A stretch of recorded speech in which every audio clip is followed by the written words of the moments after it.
Think about this. When you zoom out, when you really, really zoom out and look at like the cosmic level of lore, if the Titans command the power of light and void through the Naru, and we know they use the light, we know they do.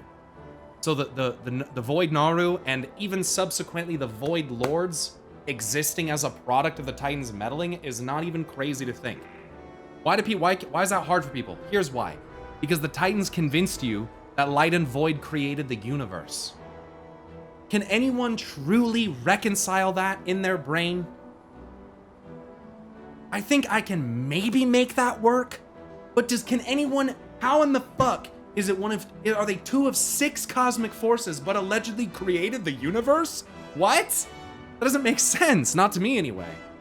So when it comes to that type of shit, it's like, dude, I can't believe what the Titans, it's the first lines, it's the first shit in Chronicle. Like, after the preface and talking about cosmic forces, which it is kind of, I'm gonna be honest, the way that the sections about cosmic forces and old gods and Naru and the Titans, the way that those are written, very sus, first of all.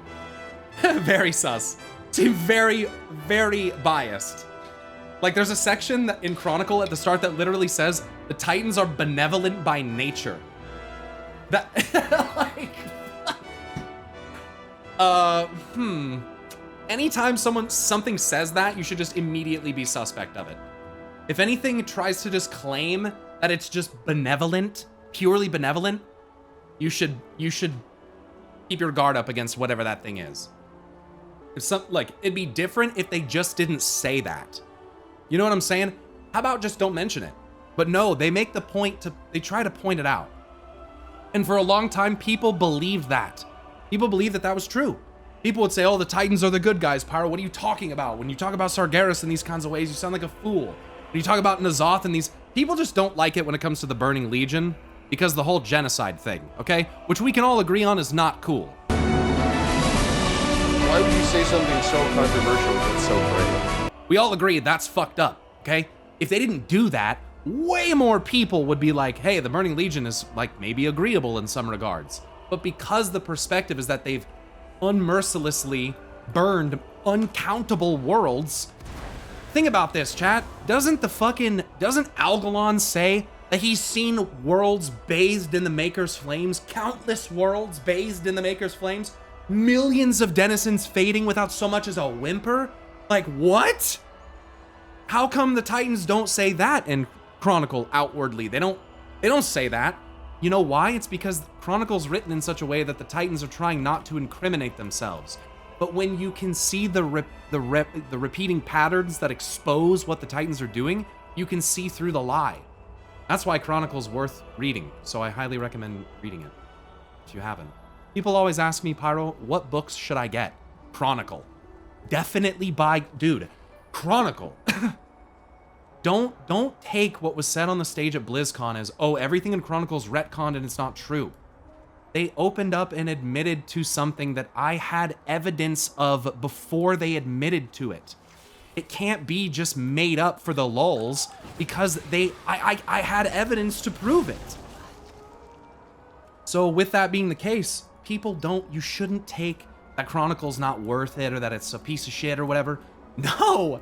Now that you have the context of Chronicle, it's more valuable because you understand more of the perspective of how it's being written.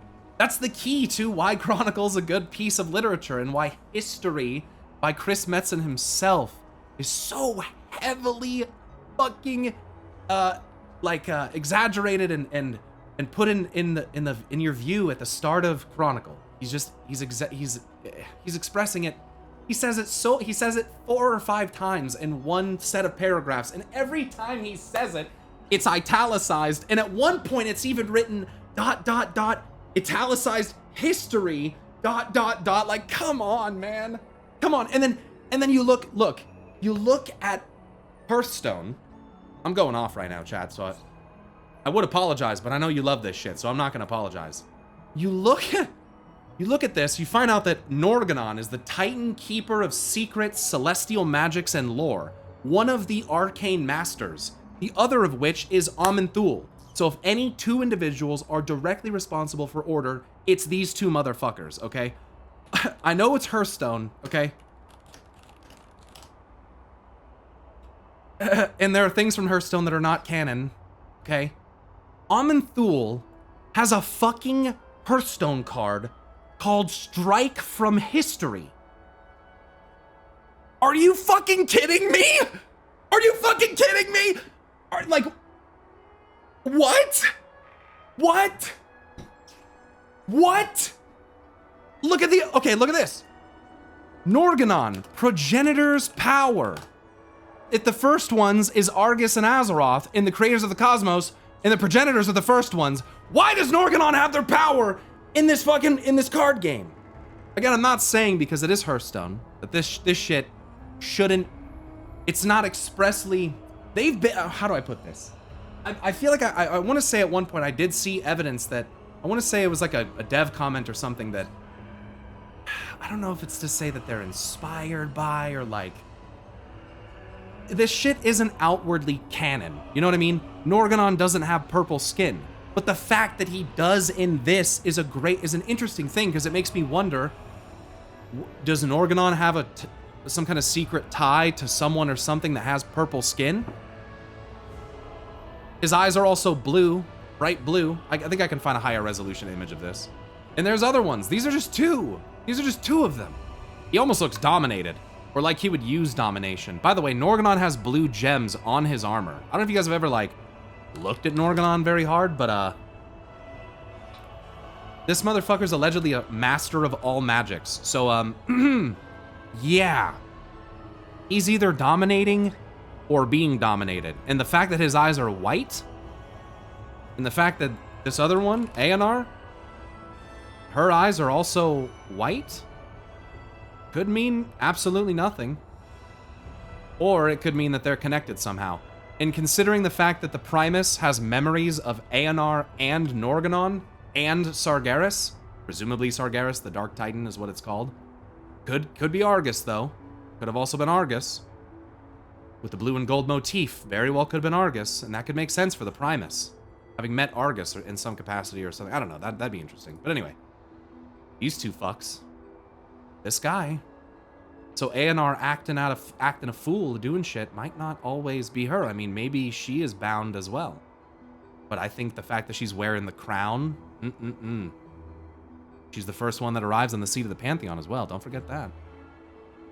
So this guy, very sussy-wussy. And again, the fact that he has this Hearthstone card, Progenitor's Power,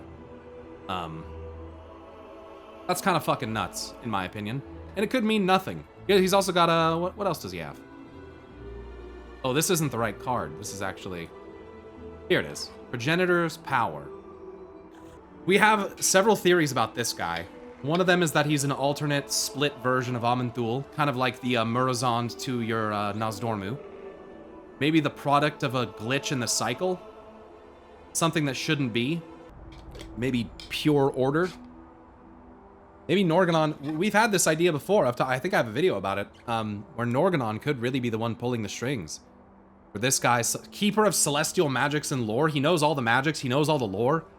If he can make Aman'thul strike things from history, and make ANR do shit, like Order the Dream, if that's what, you know, it didn't want to be ordered. She's exhibited chaotic tendencies before, as illustrated through the Emerald Dream journals, where she plants the gift from Aluna Luna here, and then Aman'thul allegedly gets pretty upset about that and says that this is not order, this is chaotic life, and is pretty upset, ripped it out, which sounds really similar to Yasharaj. There's a lot of things that connect to it.